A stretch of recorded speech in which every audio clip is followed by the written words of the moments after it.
রাজধানীতে কোরবানির পশু কেনা বেচার তথ্য জানাতে তেজগাঁও থেকে যোগ দিচ্ছেন সহকর্মী জহিরুল মোহসান।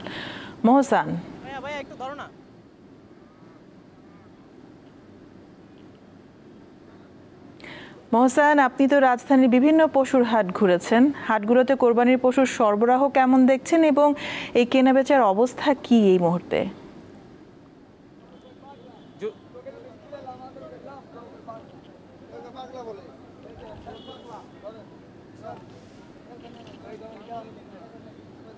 যদি আপনি যেমনটি জানতে চাইলেন সরবরাহ কেমন, গরুর সরবরাহ আমি আজ রাজধানীর 3টি হাট ঘুরেছি।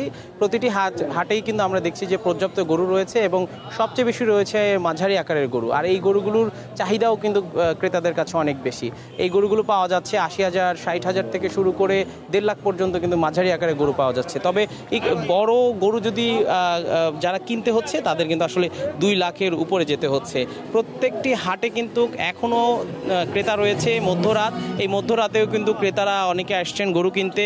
অনেকে আসলে রাতের বেলাটাকে গরু কেনার জন্য পছন্দ করেন, তারা কিন্তু রাতেই বের হয়েছেন গরু কিনতে। আমরা অনেকের সাথে কথা বলেছি, তারা বলছেন যে দিনে সারাদিন তারা গরুর দামটা পর্যবেক্ষণ করেছে এবং সেই দাম জেনে বিভিন্ন হাটের খবর নিয়ে কিন্তু আসলে তারা হাট সিলেক্ট করে সেই সব হাটে গরু কিনতে যাচ্ছে। এবং বেশিরভাগ যারা ক্রেতা রয়েছেন তারা বলছেন যে গরুর দাম কিন্তু মোটামুটি ভালোই রয়েছে, তবে কেউ কেউ আবার অভিযোগ করছেন কিছুটা বেশি। তবে ব্যাপারীরা বলছেন যে প্রত্যাশিত দাম পাচ্ছেন না তারা, এবং সেই প্রত্যাশিত দাম না পাওয়ার কারণে অনেকে আমরা হতাশ হতে দেখেছি। অনেকে বলছেন যে তারা যেই বেশি দামে গরু কিনতে হয়েছে, গরুর খাবারের দাম বেশি, সেই তুলনায় গরুর দাম কিন্তু তারা আসলে বেশি হাঁকছেন। তবে সেই বেশি হাঁকলেও কিন্তু আসলে ক্রেতারা কিন্তু বেশি দাম দিয়ে গরু কিনতে চাইছেন না, এবং ক্রেতাদের সবাই কিন্তু আসলে মাঝারি আকারের গরুগুলো যত কমে নেওয়া যায় সেই প্রচেষ্টায় চলছে।